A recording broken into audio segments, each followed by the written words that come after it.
আসসালামু আলাইকুম। কেমন আছেন সবাই? আশা করি সকলে ভালো আছেন। আলহামদুলিল্লাহ, আমি আপনাদের দোয়া অনেক অনেক ভালো আছি। তা আজকের ভিডিওটা হচ্ছে, এই ভাই হচ্ছে হিন্দু ধর্মের, কিন্তু ওনার সম্পর্ক ছিল একটা মুসলমানের মেয়ের সাথে।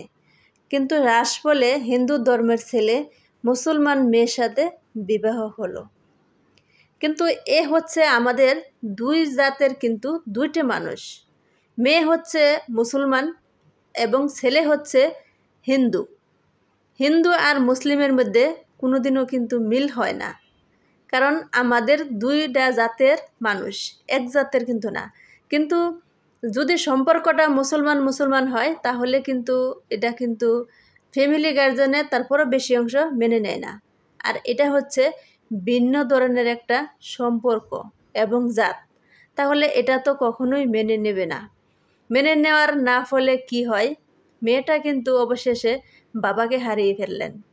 তারপরও কিন্তু তাদের সম্পর্কের মধ্যে কোনো দাগ লাগতে দেয়নি। তারা কিন্তু একে অপরকে সাথে বিয়ে করে নিলেন, আর তারা কিন্তু একসাথে থাকার সিদ্ধান্ত নিয়ে নিলেন। একটা কথা কি জানেন, যারা জন্ম দিয়েছেন, যারা বড় করেছেন, তাদের কোনো মান সম্মানের কথা কিন্তু তারা কখনোই ভাবেনি। আমরা কিন্তু বেশিরভাগই দেখি যে আমাদের মুসলমান ধর্ম হিন্দু ধর্ম থেকে আনা যায়, কারণ একটা মুসলমান মানুষ যদি আরেকটা হিন্দু মানুষকে মুসলমান বানায়, তাহলে সেটা নাকি একটা পুণ্যের কাজ। আর আপু যা করেছেন আর এই বাইটা যা করেছেন, এটা মনে হয় না যে, হয়তোবা তাদের জন্য এটা একটা পুণ্যের কাজ, কিন্তু আমাদের জন্য কিন্তু সেটা না। তো এরা হচ্ছে দুজনেই একসাথে মিলেমিশে এই সম্পর্কটা করেছেন, আবার তারাই কিন্তু সিদ্ধান্ত নিয়েছেন একসাথে বসবাস করার।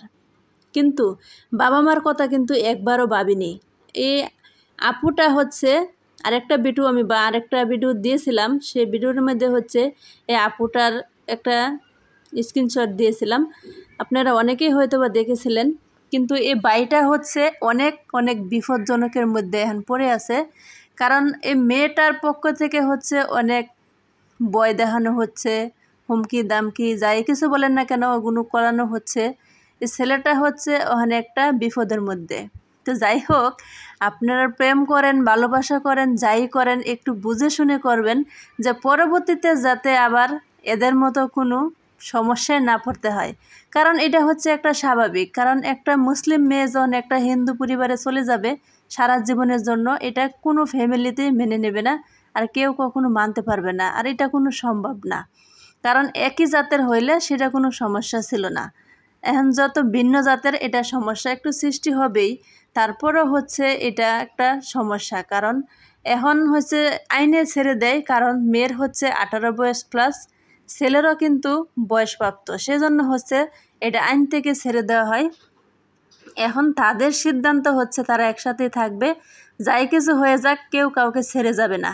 ভাগ্যের উপরে কখনোই হাত নেই, বাকিটা হচ্ছে আল্লাহ তাআলার উপরে নির্ভর করবে, তারা একসাথে ভবিষ্যৎ জীবন কাটাতে পারবে কি পারবে না। তারপরে হচ্ছে সবাই, একটা মানুষ যখন বিয়ে হয় তখন শুভ বিবাহ দাম্পত্য জীবন সুখের হোক দোয়া সবাই করে, আমরাও দোয়া করি। তবে এটা হচ্ছে আপনাদের মূল্যবান মতামত জানাবেন, যে আপু এই কাজটা ঠিক করলেন না এই ভাইয়াটা কাজটা ঠিক করলেন, জানাবেন। ধন্যবাদ। চ্যানেলটা সাবস্ক্রাইব করে পাশেই থাকবেন। আল্লাহ হাফেজ।